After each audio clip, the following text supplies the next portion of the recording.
Les enfants de la République, Frédéric Aziza. Frédéric Aziza. Radio J.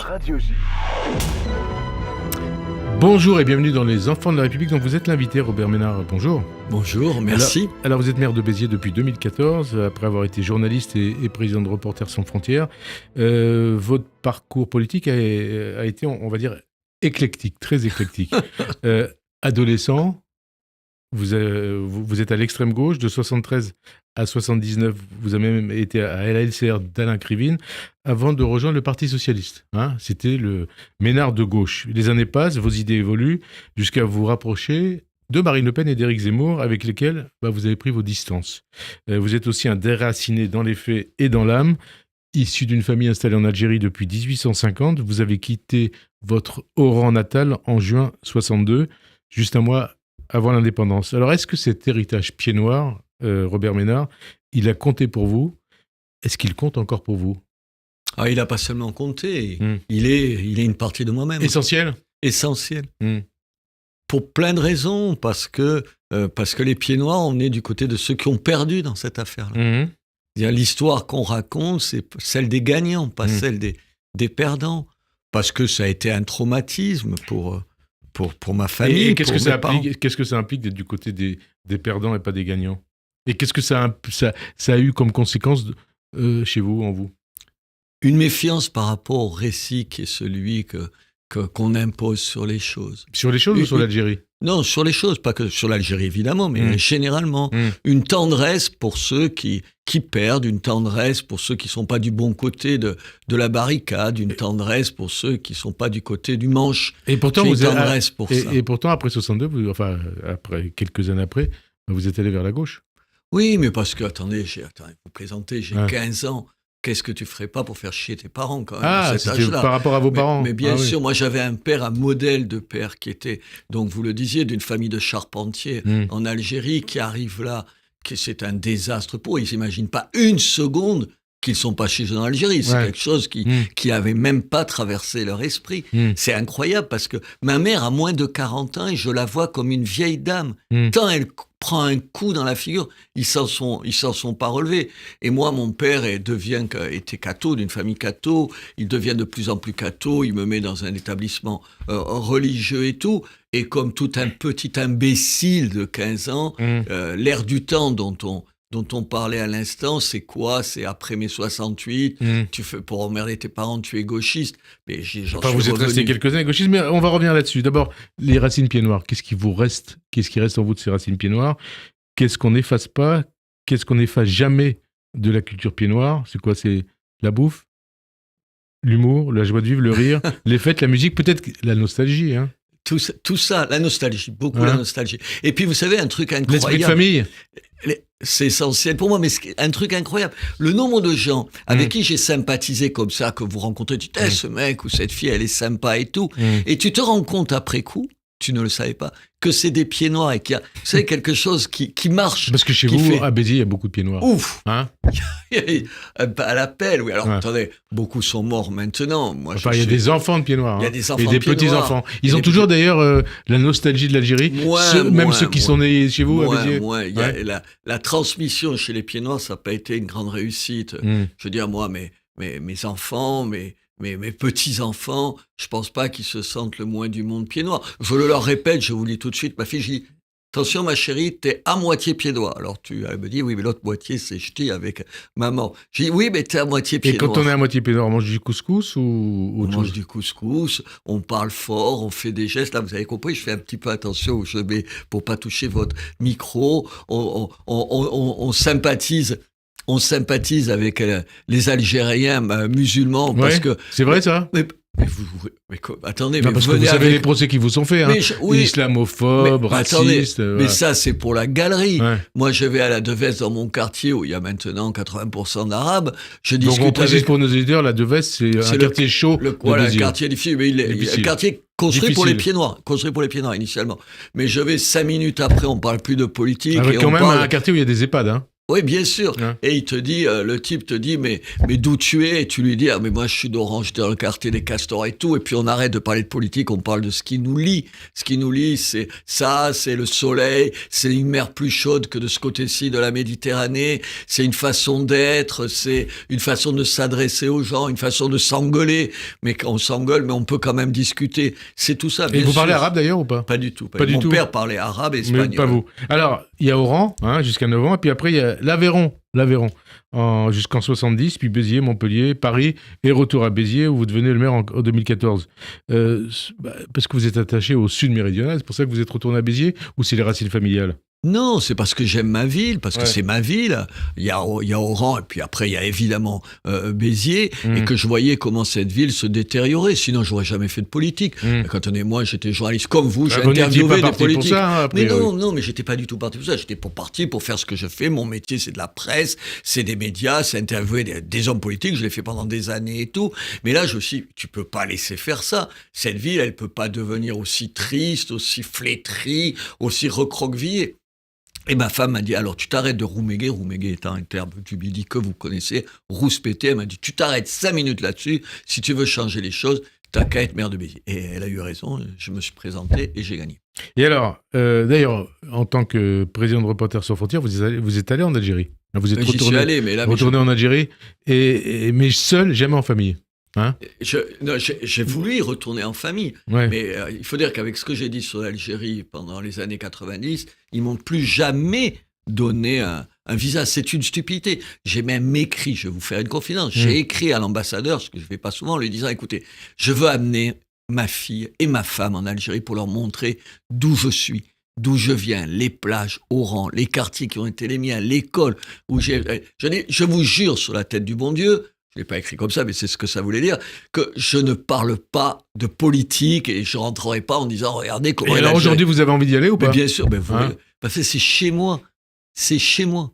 Chez moi, je suis bicéphale. Enfin, c'est chez moi, chez vous, c'est pas ce que disent les Algériens. Oui, bah, c'est pas chez vous. Oui, mais ça, ils peuvent dire tout ce qu'ils veulent, ça reste chez moi. L'Algérie, elle a été terrorisée, martyrisée, ensanglantée par l'islamisme. L'islamisme, un nouveau totalitarisme, Robert Ménard? Mais moi, j'ai mauvaise conscience par rapport à ce que vous venez de dire. Je vais vous dire pourquoi. Ouais. Parce que donc j'étais le patron de Reporters Frontières et on a tout mis, ces années, les années noires, on a tout mis sur le dos du FLN et du pouvoir en place.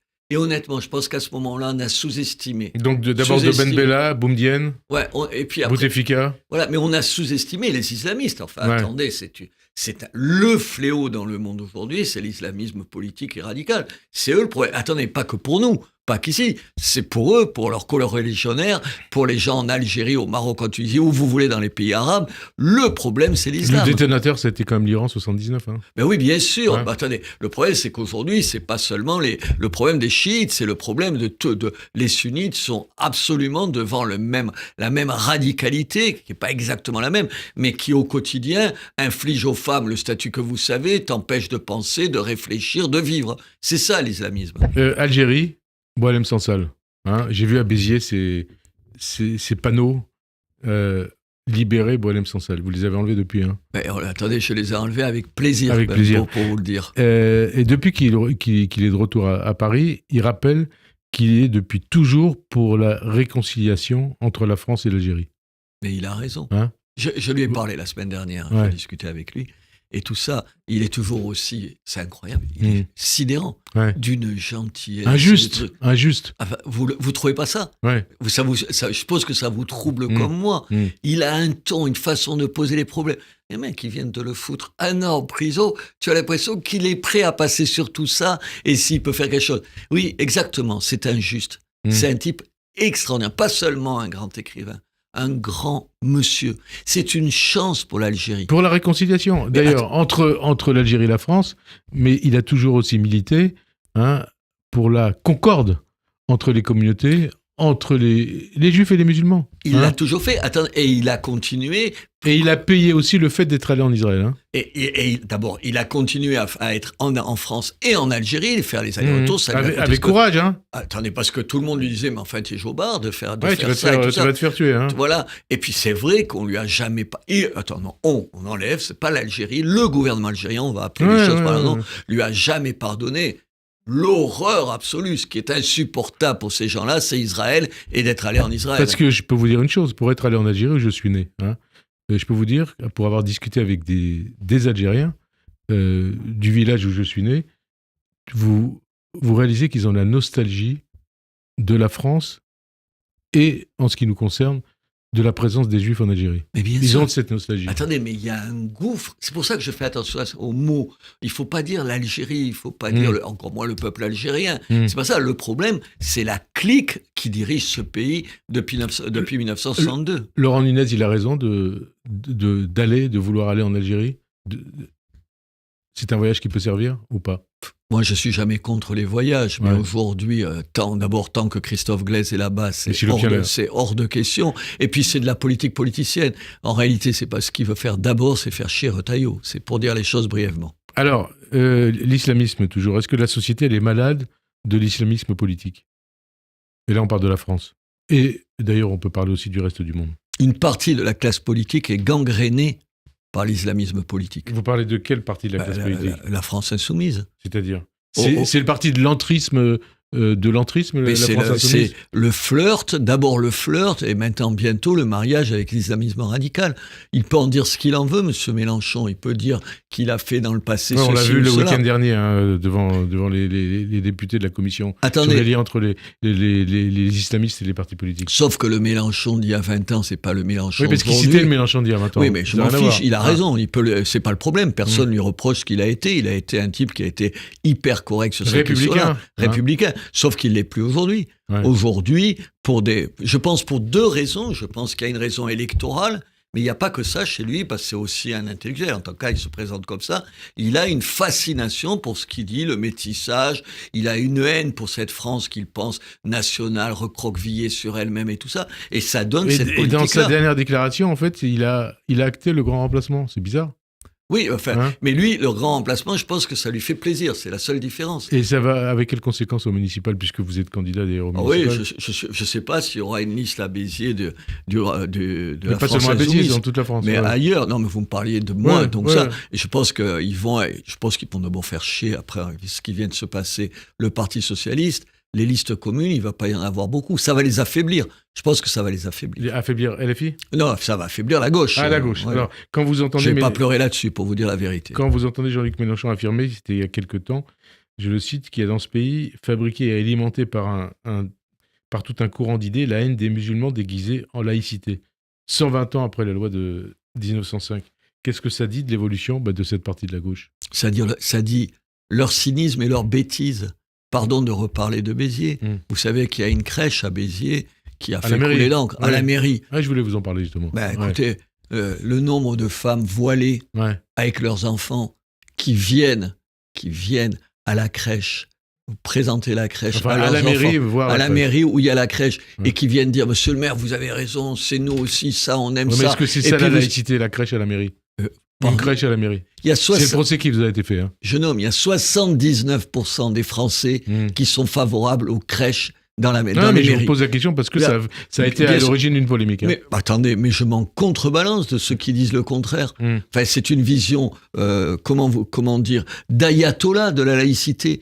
Aujourd'hui, la crèche, elle ne fait de mal à personne, elle ne gêne personne. Et dans ma ville, j'ai jamais vu un musulman venir me dire quoi que ce soit. Il y a eu une manifestation devant la mairie contre la crèche. Dans la mairie, il n'y avait pas un musulman. Les musulmans, ils étaient de notre côté. Et il y avait même les prêtres, les pasteurs, un imam, un rabbin qui étaient là, autour de moi, et qui sont venus tous ensemble quand le prêtre a béni la crèche, et personne n'a trouvé à redire. LFI, c'est l'un des lieux de l'entrisme des frères musulmans au niveau politique? C'est ça que vous voulez dire? Mais bien sûr que c'est l'entrisme. C'est ceux, ils passent les plats. C'est-à-dire quoi, ils passent les plats? Ils font rentrer dans le débat politique. Il faut rentrer demain, je crains, dans un certain nombre de conseils municipaux et tout, des représentants aujourd'hui de l'islam le plus radical. Je ne pense pas qu'il y aura beaucoup de listes, il n'y aura pas beaucoup de listes estampillées islam radical, mais il y a dans un certain nombre de listes des gens qui sont des islamistes radicaux. Et pour un certain nombre de listes de LFI ? Et d'autres listes. Ouais. Moi, je vois... On a parlé beaucoup de Strasbourg, notamment. Attendez, mais moi, je vois chez moi, dans des listes de gauche ou même qui se présentent à la politique, comme avec des gens qui sont des islamistes radicaux. Un certain nombre de commentateurs ou de politiques ont considéré que LFI avait sa part de responsabilité dans la montée des violences, à travers notamment un discours de Jean-Luc Mélenchon privilégiant le soulèvement populaire. C'est juste ou pas ? Mais bien sûr. Bien sûr quoi ? Bien sûr qu'ils soulèvent, qu'ils attisent les haines, qu'ils jouent sur leur seule chance de gagner. C'est la pagaille. Leur seule chance de gagner, c'est le chaos. C'est parti du chaos, LFI ? Ils entretiennent le chaos. Ouais. Ils entretiennent. Et M. Mélenchon est une espèce de chef d'orchestre. Un chef d'orchestre séditieux, un factieux ? Il rêve du chaos en France. Parce que c'est de ce chaos-là dont il peut espérer demain sortir vainqueur. Et il peut l'obtenir ou pas ? J'espère que non. Et moi, je ferai tout pour que ça ne soit pas le cas. C'est pour ça que ce que vous disiez tout à l'heure, le discours de conciliation, de respect des uns et des autres, il est aujourd'hui plus d'actualité que jamais. Plus d'actualité que jamais. C'est pas plus, c'est plus. Non, plus. Davantage d'actualité. On vous a beaucoup entendu depuis le programme du Hamas du 7 octobre. Comment vous expliquez le fait qu'il y ait peu de conflits, dont il est aussi difficile de proposer une analyse sereine que celui qui oppose Israéliens et Palestiniens, qu'aucun autre conflit ne suscite autant d'émotions et autant de partis pris, en particulier en Occident ? Pourquoi ? Parce que c'est les Juifs. Ouais. Parce qu'il y a une haine des Juifs. Il y a une haine des Juifs ? Mais bien sûr. Enfin, il y a une haine entretenue par une partie de la classe politique, par la France insoumise en particulier, et par certains écologistes, mais une des haines des Juifs aussi, qui est une espèce de soubassement de réflexes dans ce pays, et pas d'aujourd'hui. Vous mettez tout ça ensemble, vous avez cette situation-là. Israël, ça représente quoi ? Israël, c'est les Juifs, les Occidentaux. Ah, ça symbolise quoi, vous voulez dire ? Ça symbolise, ce sont les Juifs, ça symbolise les Occidentaux, et ça symbolise un truc que tout un tas de gens ne pardonnent pas. Des gens qui n'ont pas honte d'être ce qu'ils sont. Or, aujourd'hui, si vous n'êtes pas du côté des exploités du monde, vous êtes quelqu'un qui devait vous présenter vos excuses et montrer patte blanche. Israël ne s'excuse pas tous les matins en disant « on est comme on est » et ne montre pas patte blanche à tous ses voisins. Alors, il y a Israël, il y a la France. 0,6% de la population française est juive, qui subit près de 60% des attaques racistes. Et quoi ? Les agresseurs, ils sont de plus en plus jeunes.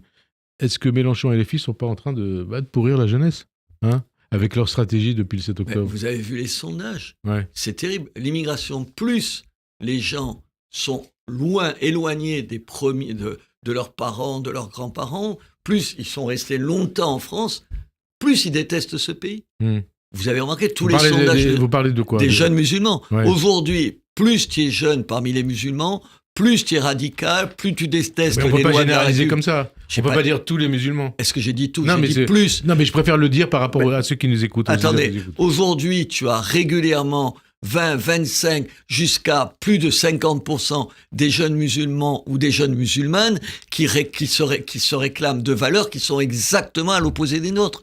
Quel échec de leur part, parce qu'il y a un certain nombre ne veulent pas s'intégrer, et quel échec de notre part, parce qu'on n'est pas arrivé à les intégrer. Et si on n'arrive pas à les intégrer, c'est d'abord parce qu'on reçoit chaque année 400 à 500 000 immigrés, dont une bonne partie venant des pays du Sud, et qu'on n'est pas capable de les intégrer. C'est-à-dire que l'immigration, elle est la cause de tout ? Elle est une partie, elle est pas...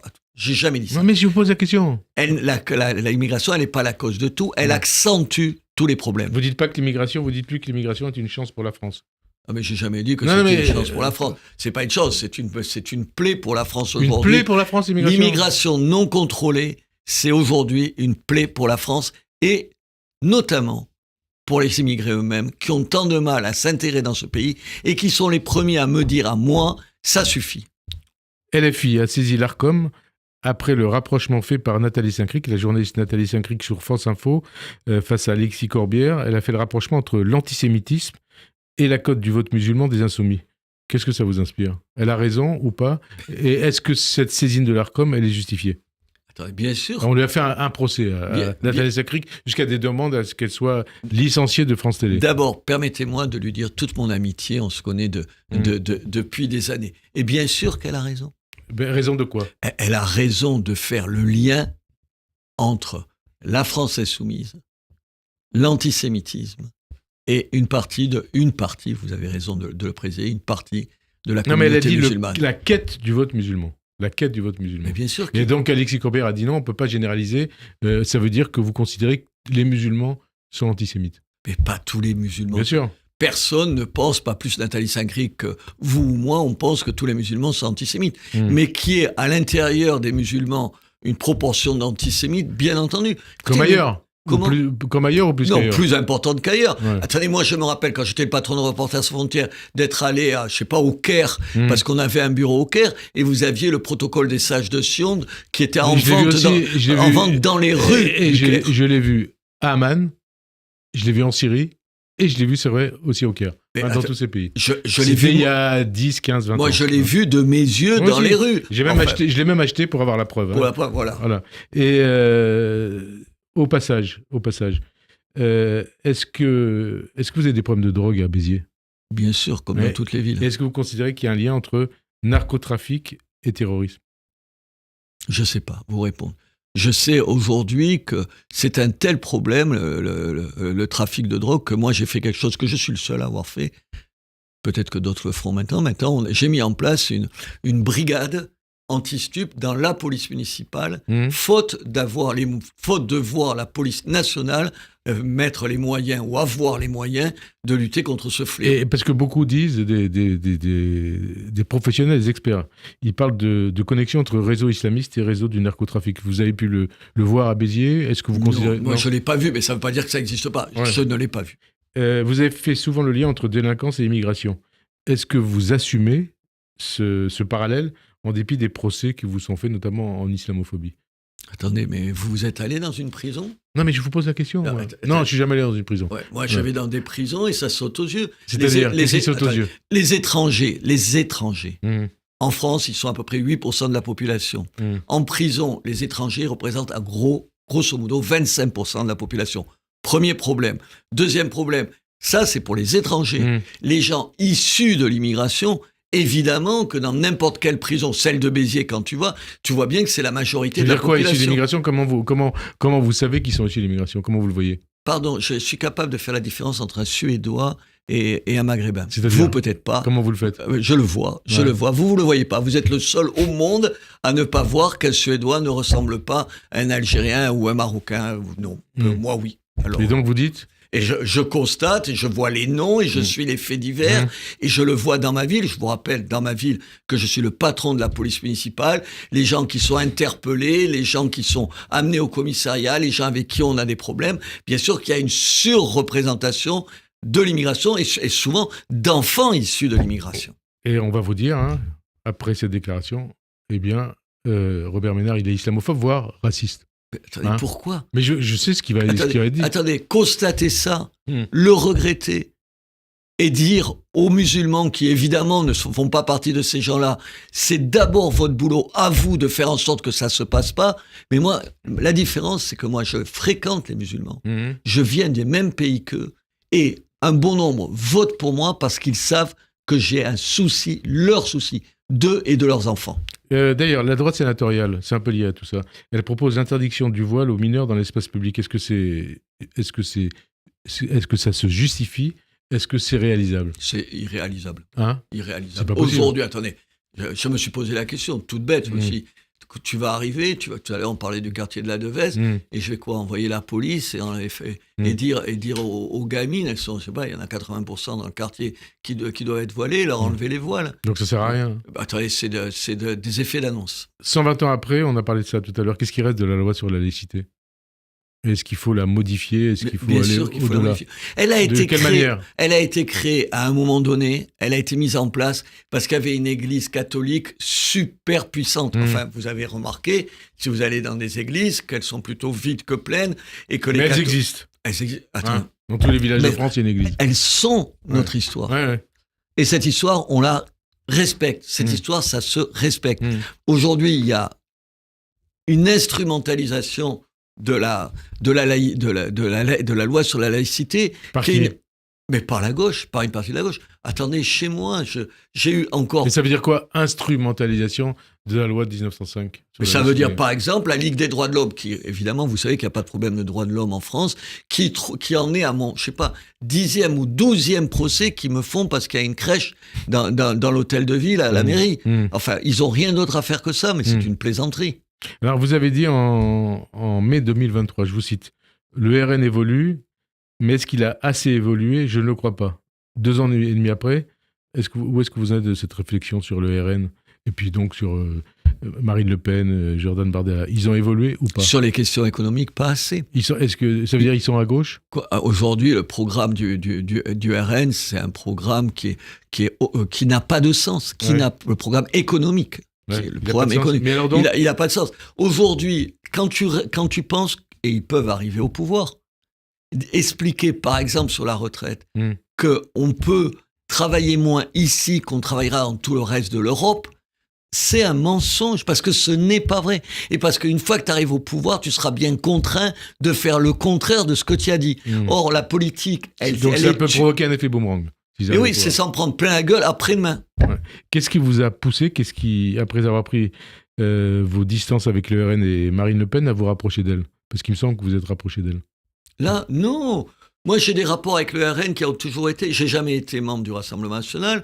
J'ai appelé à voter. Je pense que je suis le seul homme politique en France à avoir appelé à voter pour Marine Le Pen au premier et au deuxième tour de la dernière présidentielle, mais avoir dit entre les 2 tours que j'étais pas en accord avec ce qu'elle disait sur le terrain économique. Le problème, c'est que quand tu vas arriver au pouvoir, et le RN va arriver au pouvoir, il faut pour vous, c'est certain. On en reparlera. Il faut juste accepter une idée toute bête, c'est que tu peux avoir des gens qui sont d'accord avec toi sur un point et en désaccord avec toi sur un autre point, sans être, je sais pas quoi, des renégats, ou je sais pas qu'est-ce qu'il faut dire. Béziers, hein, dans 3 mois, 100 jours, en moins de 100 jours, les municipales. Donc au départ, vous ne deviez pas être de nouveau candidat à la mairie de Béziers, vous avez décidé de l'être. Oui. Pourquoi ? Parce que ma femme était... Parce que c'est elle qui devait être candidate. Hein. Oui, parce qu'il y a eu des élections législatives, qu'elle n'a pas été élue et qu'elle ne voulait pas être candidate après ça. Et alors, là, vous avez le soutien de LR. Oui. Hein, après avoir gagné en 2020 grâce au soutien du RN. Et là, le RN va présenter un candidat contre vous. Ça vous pose un problème ou pas ? Mais c'est absurde. Qu'est-ce qui est absurde ? Comment ils sont plus proches qu'est-ce qu'ils voudraient faire gagner la gauche plutôt que moi ? D'abord, ils vont perdre. Donc le RN, c'est votre famille, hein ? Non, mais oui, ils vont perdre. Ouais. Ils vont perdre. Et ils vont se déconsidérer auprès des Biterrois qui ne comprennent pas ça. Comment ? Attendez, il y a 3 élus du RN dans ma liste. J'ai aujourd'hui un de mes adjoints qui est membre du Rassemblement national et ils vont présenter une liste contre une équipe où on a réussi quelque chose que personne n'a réussi, où il y a des gens comme moi dans aucun parti, mais où il y a des élus du Rassemblement national, des élus des Républicains, des élus d'autres partis de droite, et on travaille tous ensemble depuis 12 ans. Ah, d'ailleurs, on m'a dit qu'il y avait le cousin... Germain, je crois, de Alexis Corbière, qui était dans... Qui a été sur ma liste. Qui a été sur votre liste. Mais bien sûr. Enfin, il était tendance RN ? Comment ? Tendance RN ? Je sais pas. Je crois en tout cas, il était sur votre liste. Il était sur ma liste. Toujours à la mairie. Non, il n'est plus maintenant. Mais il a été avec vous. Bien sûr qu'il a été avec nous. L'union des droites, c'est toujours... vous l'envisagez ou pas ? Avec ou sans Marine Le Pen et le RN ? Avec ou sans Éric Zemmour ? C'est une question. Si tu commences par dire c'est le rassemblement de droite sans celui-là, sans celui-là, sans celui-là... Mais alors précisément, c'est quoi pour vous l'union des droites ? L'union des droites, c'est de monsieur... qu'est-ce que je peux prendre de notre ministre de l'Intérieur actuel, de monsieur Darmanin... Non, il est ministre de la Justice. De la Justice, pardon. Il a été ministre de l'Intérieur. Mais de Darmanin à Marine Le Pen. Ouais. Il faut qu'on s'entende. Et Zemmour, il est dedans ou pas ? Mais bien sûr, bien sûr. Et Dieu sait que j'ai des désaccords avec lui. Mais tu peux pas exclure les gens comme ça. Donc votre famille, c'est la droite et ça va de, comme vous dites, Darmanin jusqu'à Zemmour. Et jusqu'à Marine Le Pen. Oui, vous mettez-vous Zemmour encore plus à droite que Marine Le Pen. J'étais perdu. Parce que quand vous parlez du programme de Marine Le Pen, on a l'impression que pour vous, Marine Le Pen, elle a un programme économique socialiste. Hein. Elle a un programme économique de gauche, absolument. Et donc ça vous dérange pas d'avoir une union avec elle ? Attendez, tu veux faire l'union qu'avec les gens qui te Non, mais ressemblent? je vous pose la question. Non, mais vous me posez la question, je vous réponds à la question. Si tu ne peux tolérer de t'allier qu'avec des gens qui pensent comme toi, tu t'allies avec personne. C'est aussi simple que ça. Aujourd'hui, regardez comment cette droite est divisée. Qu'est-ce qu'elle veut? Qu'on se retrouve avec la gauche au pouvoir? Vous avez vu les votes cette semaine à l'Assemblée nationale. On veut faire le plaisir de ça. Mais Nicolas Sarkozy, hein, je sais pas si... D'ailleurs, non, d'abord, je voulais vous poser une question sur vos héros. Vos héros. Est-ce que les femmes de gauche et de droite ont les mêmes héros? Est-ce que Nicolas Sarkozy fait partie de vos héros? Non, évidemment pas. Hein? Non. Évidemment pas. Non, évidemment pas. Il a jamais été mon héros. Ouais. Mais héros, c'est pas tout à fait non, ça. Mais les personnalités politiques de gauche et de droite, ils ont les mêmes héros ou pas? Ah, je crois pas. Je crois qu'ils ont pas dans la tête les mêmes histoires. Oui, non, pas les mêmes personnages, pas le même panthéon. Moi, mon panthéon, il va de Camus à je sais pas, Simone Veil, la philosophe. Quand vous aviez 15 ans, 20 ans, quand vous étiez à gauche, c'était les mêmes héros ou pas? Oh, j'adorais Trotsky. Ah bon? Mais pourquoi vous ricanez? Parce que ça me fait ricaner. C'est le communisme qui n'a pas été longtemps au pouvoir, celui-là. Ouais. Ça ne l'a pas empêché de faire des des qui a été assassiné. Voilà, donc ça me le rendait sympathique. Mais peut-être c'est le pied noir que je suis qui aime les gens qui perdent. Et Trotsky, il a perdu. Il a perdu. Nicolas Sarkozy, qui publie son journal d'un prisonnier, il plaide donc pour l'union des droites comme vous, et il affirme, vous avez vu ce qu'il affirme? Que Jordan Bardella lui fait un peu penser au RPR du temps de Chirac. Absolument. Quoi? Le RPR des années 80, c'est le Rassemblement national d'aujourd'hui. Il n'y a aucune différence. Ouais. Regardez ce qu'il disait chez Myriam. Après, ils ont évolué. Après, ils ont changé. Après, ils ont renié. Ils se sont reniés eux-mêmes. Mais bien sûr que c'est à peu près la même chose. Mais je suis content que M. Sarkozy dise ça aujourd'hui. Pourquoi? Parce qu'il me semble pendant longtemps, il a dit exactement le contraire. Mais il y a un calcul politicien derrière ou pas? Je pense qu'il est... Attends, c'est humain. C'est-à-dire? C'est humain. Qui c'est qu'il a soutenu M. Bardella, Marine Le Pen, quand il a été emprisonné? On voit les liens distendus avec Emmanuel Macron. Hein. Voilà, ils ont été de son côté, ils l'ont défendu et tout. Et quand t'es un petit peu normal, et il est normal comme tout le monde, quand les gens te défendent, quand t'as des vrais problèmes, ils deviennent un peu plus tes amis. Mais aujourd'hui, je l'entends dire ça, je suis avec gourmandise, j'écoute ça. Tant je me souviens je me souviens qu'il a dit le contraire il y a encore quelques années. Vous dites aussi, Bardella, c'est le RPR des années 70, 80. Mais c'est pas une critique dans ma bouche. Non, je suis content qu'enfin des responsables des Républicains disent aujourd'hui ce qui sautait aux yeux de tout le monde, c'est-à-dire qu'ils ont été la même chose que le Rassemblement national aujourd'hui et qui se sont reniés, ils ont changé. Voilà. Et Marine Le Pen, vous croyez qu'elle peut être encore candidate ou pas? Écoutez, je l'espère pour elle. Je l'espère pour elle parce que je trouve qu'elle ne méritait pas le traitement qui lui a été fait. On ne peut pas aujourd'hui dire à quelqu'un vous avez le droit de faire appel d'une décision de justice, ce qui est la démocratie, et en même temps on va quand même vous appliquer une partie des peines avant même que vous ayez été jugé définitivement. C'est pas acceptable pour personne, ni pour elle, ni pour Nicolas Sarkozy. Alors, Jordan Bardella, il est donné désormais gagnant au second tour de la présidentielle. Est-ce que vous considérez qu'il peut être l'homme de la situation, hein, ou est-ce que vous considérez, comme Xavier Bertrand qui l'a dit ici il y a un mois, il avait mis en cause son amateurisme et son manque de professionnalisme, ajoutant qu'il ne connaît rien à la vie et qu'il est creux?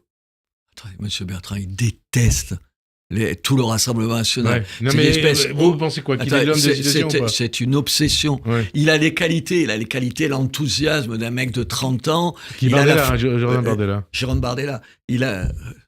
Jordan Bardella, il a les qualités d'un jeune homme de 30 ans, c'est un enthousiasme, un dynamisme, une force, il a des qualités, il est capable de répondre à des questions, il travaille et tout ça, c'est tout sauf un fainéant, ça saute aux yeux. Il a les faiblesses de quelqu'un de 30 ans, c'est-à-dire une inexpérience dans le domaine professionnel ou en termes de mandat. Et vous le voyez diriger la France, à pouvoir appuyer sur le bouton nucléaire? Écoutez, j'espère qu'il ne sera pas tout seul, et si votre question... Est-ce qu'aujourd'hui, c'est la bonne solution pour la France? Je pense qu'il nous manque à droite quelqu'un qui a à la fois les qualités de M. Bardella, l'enthousiasme, la volonté, mais qui est quelqu'un qui a l'expérience aussi. Et ça peut être qui? J'en sais rien. Aujourd'hui, il n'y a personne. Personne me saute aux yeux. Bardella, vous le voyez négocier avec Trump et les grands leaders du monde ou pas? Écoutez, je pense qu'il n'est pas moins bien que M. Trump, parce que comme gamin, M. Trump, comme danger public, M. Trump, comme cynisme, M. Trump, comme sensible aux questions d'argent comme M. Trump, tu trouves personne d'autre. Et honnêtement, entre M. Trump et M. Bardella, j'hésite pas une seconde, je préfère M. Bardella. Oui, mais M. Trump, il est aux États-Unis. Non, mais vous n'aurez jamais à voter pour lui. Et Bardella vous en me France. posez la question, Ouais. je vous réponds. Le Trump français, j'espère qu'il n'y en aura pas. Bardella, on dit aussi, on l'accuse d'être l'homme de Poutine. Ça vous parle ou pas?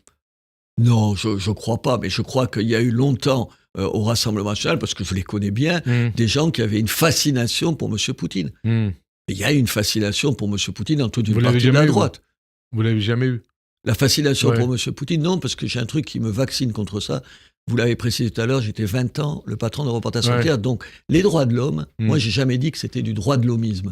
J'ai jamais vu de ça de haut, en disant « Oh, il vaut mieux un régime fort qui fait un certain nombre de choses pour son pays, quitte à ce qu'il écrase ses opposants, que le contraire. » Et non, moi, je suis attaché aux droits de l'homme. Ni Trump, ni Poutine. Ni Trump, ni Poutine. Donc, vous, vive l'Europe.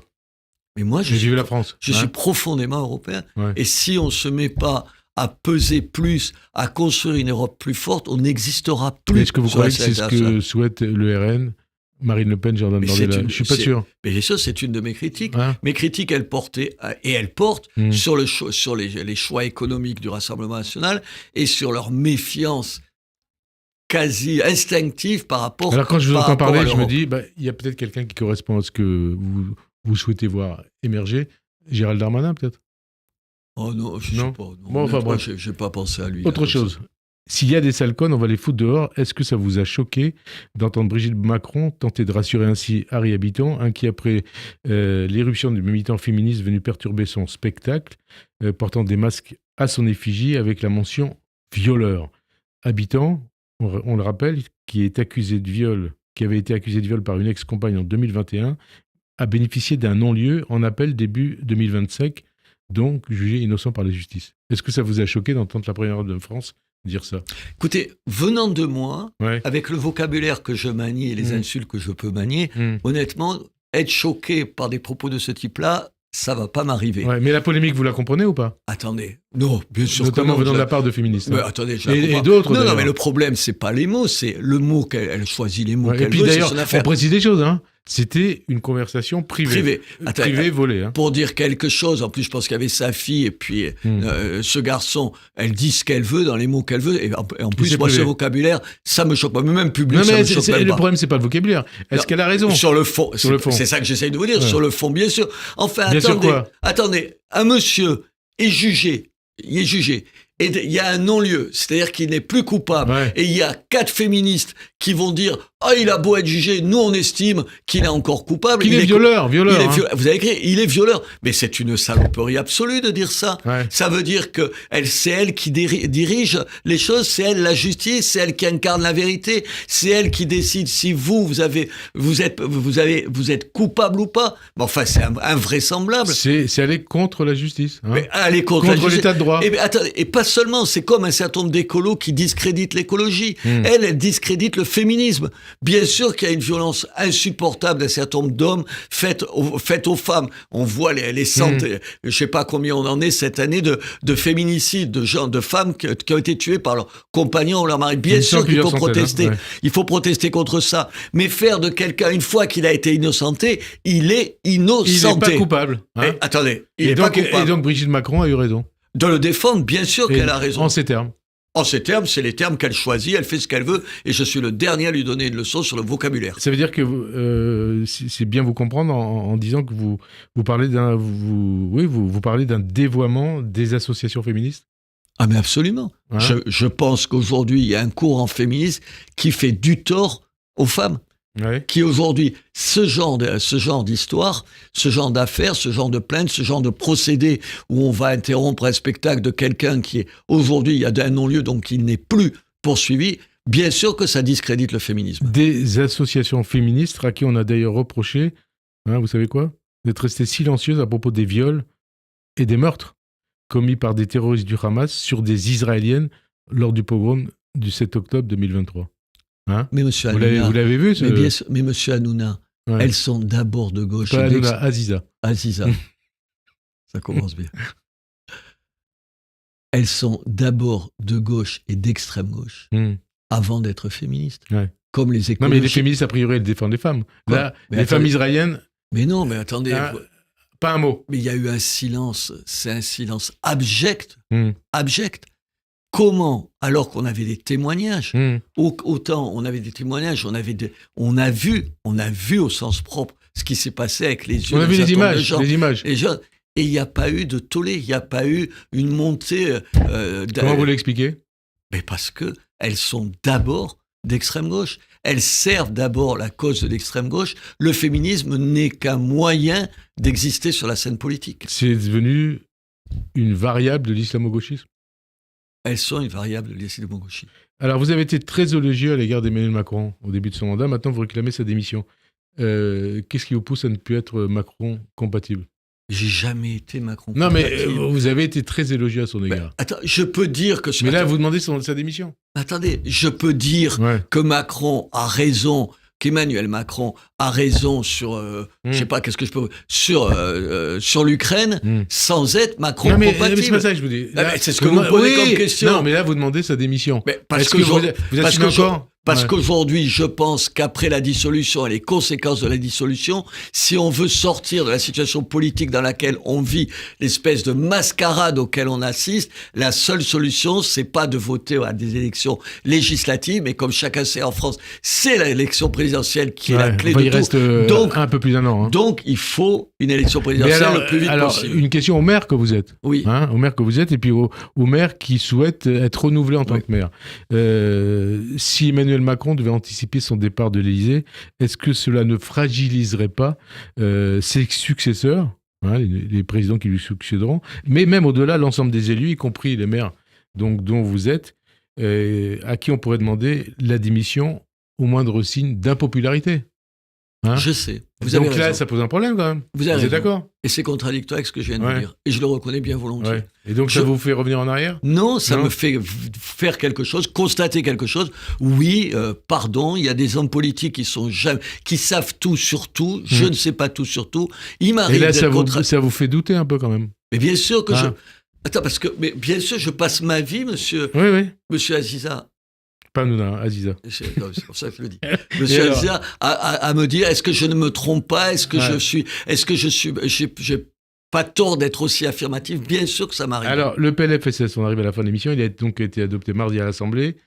Est-ce que, quelque part, vous ne dites pas bravo l'artiste à Sébastien Lecornu qui a obtenu ce vote positif de l'Assemblée ? Bien sûr que non, parce que je me fous de ce que la classe politique. Est-ce que c'est bien que ce PLFSS ait été adopté ? Mais bien sûr que non. Ah non. Enfin, attendez, c'est une mauvaise nouvelle pour ce pays. Ah bon ? Parce que c'est beaucoup dit, heureusement qu'il a été adopté, sinon ça aurait été le chaos. Ceux qui disent ça, c'est ceux qui ont une trouille folle de se retrouver devant des électeurs et qui ont peur de perdre leur place.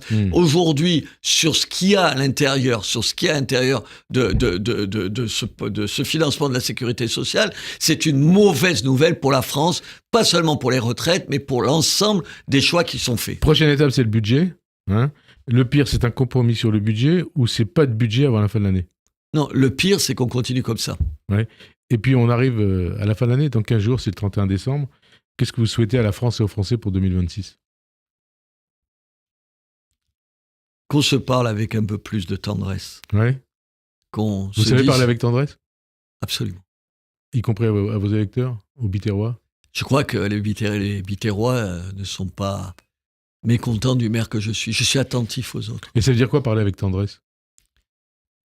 C'est se dire, quand vous rencontrez quelqu'un en situation irrégulière dans ma vie, les gens rencontrent, lui dire, normalement, je devrais appeler la police. Vous ne le faites pas. Je devrais appeler la police et vous raccompagner à la frontière. Et je ne le fais pas, parce qu'en même temps, il me touche. Parce qu'il vit des malheurs que je n'aimerais pas vivre. Merci en tout cas, Robert Ménard. Je sens votre émotion quand vous dites ça. Bien sûr. Je suis attentif aux gens. J'aime les gens. J'aime les gens. Merci en tout cas, Robert Ménard, d'avoir accepté de participer à cette émission. Bonne fin de journée sur Radio J et à dimanche prochain. Merci.